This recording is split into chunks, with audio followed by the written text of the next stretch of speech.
an even number. So our first fact that you need to write down is that an even number is equal to 2n. So write it down, put a bubble around it, make sure it stands out that you know that an even number is 2 times n, because any number multiplied by n or any number doubled will always be an even number.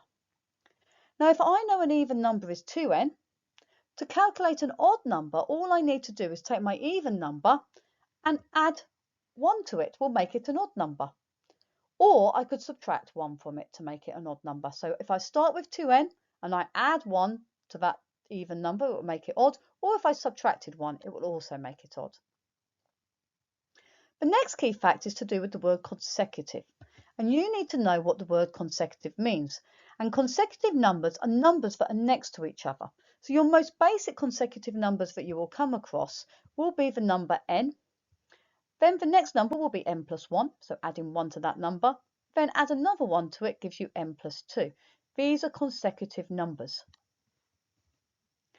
I now need to look at consecutive even numbers. So when I'm looking at consecutive even numbers, I'm going to start with my first even number, which is 2n. Now, if I add 1 to 2n, that will take me to an odd number. So I want the next even number. So I can't add 1 to it. I've got to add 2 to it to make it the next even number. Then, consequently, once I've got 2n plus 2, I then need to add another 2 to it to make it the next even number, because otherwise, if you only added 1 more on, it would make it an odd number. So these are my consecutive even numbers. Consecutive odd numbers, we can start with our odd number, which is 2n plus 1. Now, here, 2n plus 1 I've written in the middle. Now, earlier when I explained about an odd number, I said we start with an even number and you can add 1 to that number or you can subtract 1 to that number and it will be odd. So here, if I've subtracted 1 from 2n, 2n minus 1 is an odd number.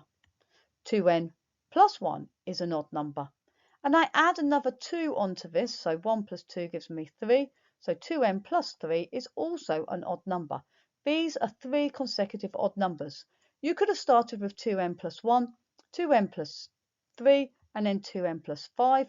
They are also consecutive odd numbers, but it is often easier to use 2n minus 1 and 2n plus 1, because then when you're multiplying out brackets, the positives and negatives cancel, or if you're adding terms, the plus 1 and the minus 1 will cancel. So that is why it's nice to use 2n minus 1 and 2n plus 1 rather than going up to 2n plus 5. The last key fact you need to know is that a word integer is a number. So you need to make sure that you know that we are dealing with integers, which are all numbers. Now, once you have proved your statement, you must write a conclusion at the end of it saying that therefore you have proved what you were trying to get to or what you've been asked to do. So make sure you've included that you've proved it. Now, here is a typical type of proof question. So you have got to prove that the sum of any 3 consecutive numbers or integers is a multiple of 3. Now, first of all, on any proof question, highlight the keywords in the question. So the keywords are prove, that's what you've got to do. The sum, 3, consecutive, integers, multiple of 3. Now we're going to look at the key facts in this question, what these keywords mean. So the first key word up there is the word sum, and that means add. So you're going to be adding together terms. And specifically, we're going to be adding together 3 terms because we have got 3 consecutive numbers. So the word consecutive means in a row. So I'm looking for 3 numbers in a row. Now these 3 numbers in a row can be any 3 values. But if it is easier, when you're looking at these 3 numbers, you can start with the number n minus 1, then the number n, and the number n plus 1. Now, that is one order that you can have the numbers as. You could have also had n, n plus 1, n plus 2. The reason it is nice to have the n minus 1 at the front is because when you add the terms together, the plus 1 and the minus 1 will cancel later on. So it is really handy to use this one with the negative in here to make your life easier later on. It will still work if you used n, n plus 1, n plus 2. But to make life easy, we're going to use n minus 1, n, and n plus 1. As I said before, an integer is a number. And the word multiple means it is in the times table of. So in this question, it is in a multiple of 3. So the number is going to be in the 3 times table. So we've got all our key facts we need to be able to answer this question. Press pause, have a go at answering the question, and then press play when you've got an answer. Well done, guys. Give me a like and a smiley face if you've got this question correct. Well done. So first of all, we should have written down the 3 consecutive numbers. So my first consecutive number is n take away 1. My middle one is n, and my third one is n plus 1. Now, if I combine these values here, the number of n's, I've got 1n plus 1n plus 1n, which gives me 3n. Then I've got a take away 1 plus a 1, which is 0, which just leaves me with 3 times n. Now, 3 times n is 3 times by any number. Now, 3 times by any number will always be in the 3 times table, which consequently means it's going to be a multiple of 3. And if it's a multiple of 3, that means we have proved it. So we have proved that the sum of any 3 consecutive numbers is a multiple of 3. So not only have we showed it algebraically, we've also written some words down as well to show that we have proved it. And it is really important that you state that you have proved your proof at the end. Make sure you've written this down. Give yourself a tick if you got the answer correct, and well done, guys.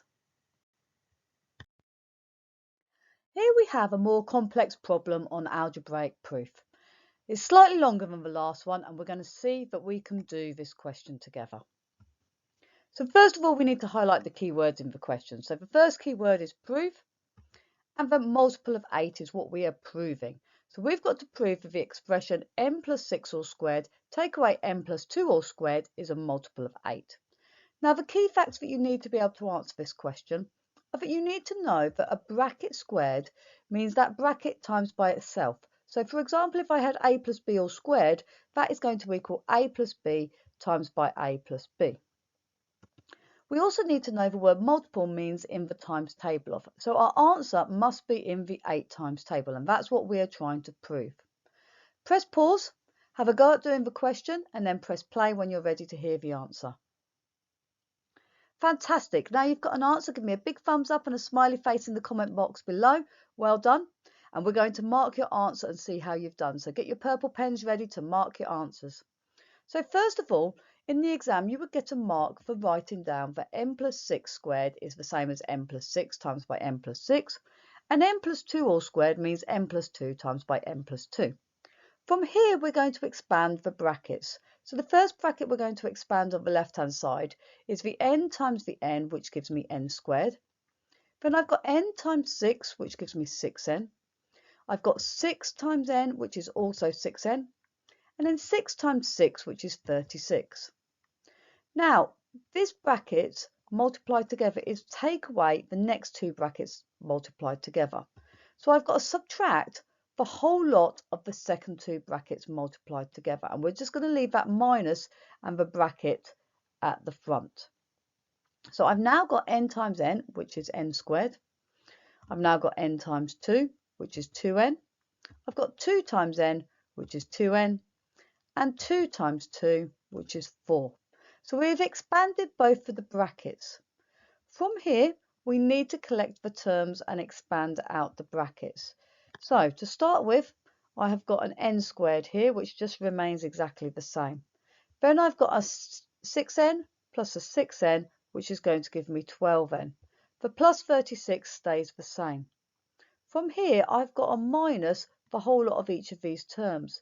Now there is no number in front of this bracket, so it means there is a magic 1 in front of here, so it means minus 1 times each of the terms in the bracket.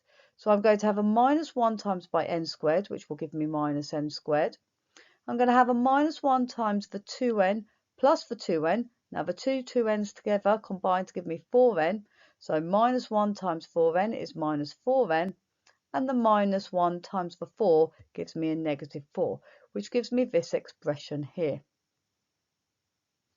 From here, I'm now going to simplify. So I can look at my n squared. You can see I've got an n squared here, and then I've also got a take away n squared here.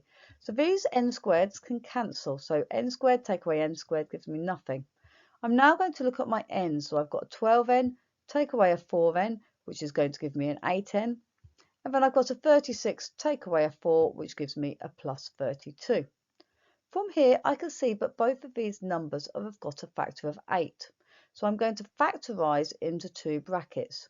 So 8 times n gives me 8n, and 8 times 4 gives me 32. So taking a factor of 8 out the front gives me 8 bracket n plus 4, because 8 times n gives me 8n, and 8 times 4 gives me 32.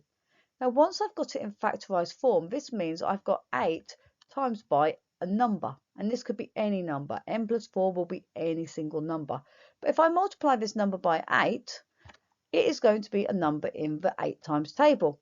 So 8 times any number will always be a number in the 8 times table, which means this will be a multiple of 8.